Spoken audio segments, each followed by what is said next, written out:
reception room about to make remarks on Iran.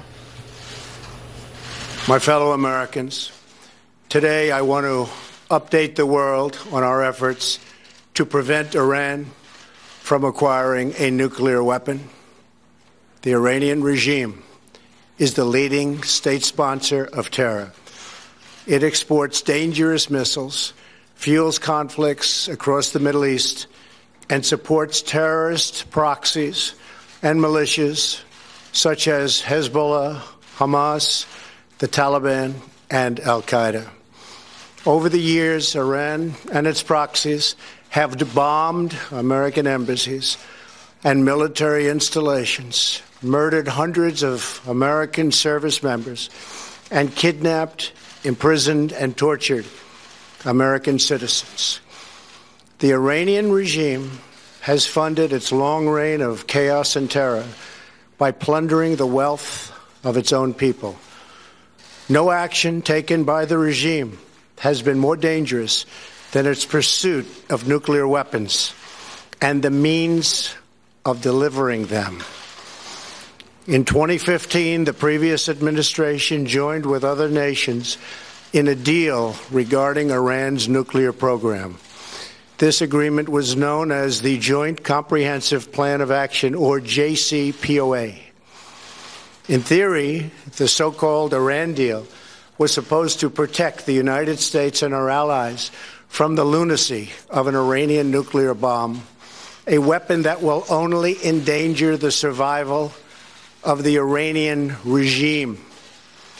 In fact, the deal allowed Iran to continue enriching uranium and, over time, reach the brink of a nuclear breakout. The deal lifted crippling economic sanctions on Iran in exchange for very weak limits on the regime's nuclear activity and no limits at all on its other malign behavior, including its sinister activities in Syria, Yemen, and other places all around the world. In other words, at the point when the United States had maximum leverage, this disastrous deal gave this regime, and it's a regime of great terror, many billions of dollars, some of it in actual cash. A great embarrassment to me as a citizen and to all citizens of the United States. A constructive deal could easily have been struck at the time, but it wasn't. At the heart of the Iran deal was a giant fiction that a murderous regime desired only a peaceful nuclear energy program. Today, we have definitive proof that this Iranian promise was a lie. Last week, Israel published intelligence documents long concealed by Iran, conclusively showing the Iranian regime and its history of pursuing nuclear weapons. The fact is, this was a horrible one-sided deal that should have never, ever been made. It didn't bring calm, it didn't bring peace, and it never will. In the years since the deal was reached, Iran's military budget has grown by almost 40%, while its economy is doing very badly.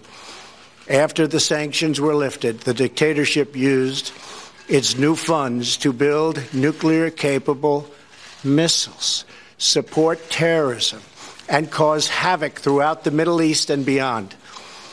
The agreement was so poorly negotiated that even if Iran fully complies, the regime can still be on the verge of a nuclear breakout in just a short period of time.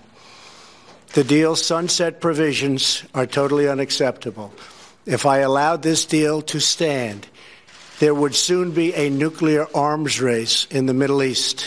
Everyone would want their weapons ready by the time Iran had theirs. Making matters worse, the deal's inspection provisions lack adequate mechanisms to prevent, detect, and punish cheating, and don't even have the unqualified right to inspect many important locations including military facilities. Not only does the deal fail to halt Iran's nuclear ambitions, but it also fails to address the regime's development of ballistic missiles that could deliver nuclear warheads. Finally, the deal does nothing to constrain Iran's destabilizing activities, including its support for terrorism. Since the agreement, Iran's bloody ambitions have grown only more brazen. In light of these glaring flaws, I announced last October that the Iran deal must either be renegotiated or terminated. 3 months later, on January 12th, I repeated these conditions. I made clear that if the deal could not be fixed, the United States would no longer be a party to the agreement. Over the past few months, we have engaged extensively with our allies and partners around the world, including France, Germany, and the United Kingdom. We have also consulted with our friends from across the Middle East.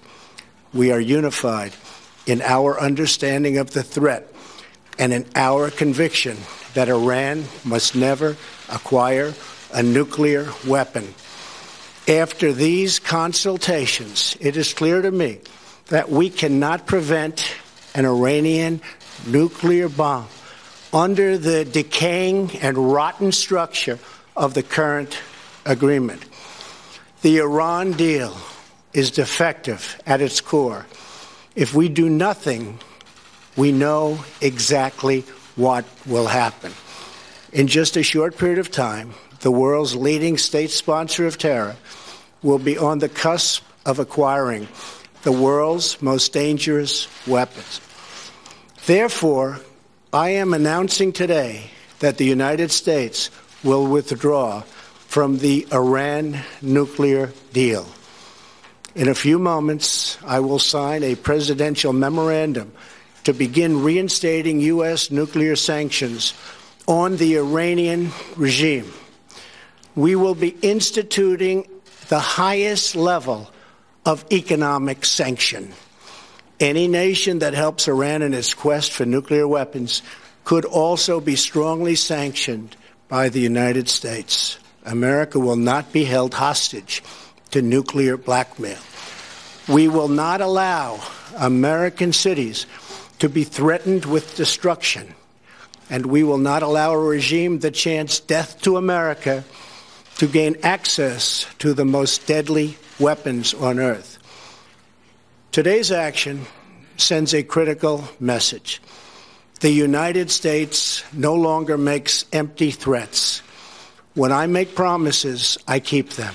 In fact, at this very moment, Secretary Pompeo is on his way to North Korea in preparation for my upcoming meeting with Kim Jong-un.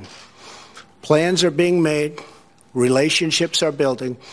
Hopefully a deal will happen, and with the help of China, South Korea, and Japan, a future of great prosperity and security can be achieved for everyone.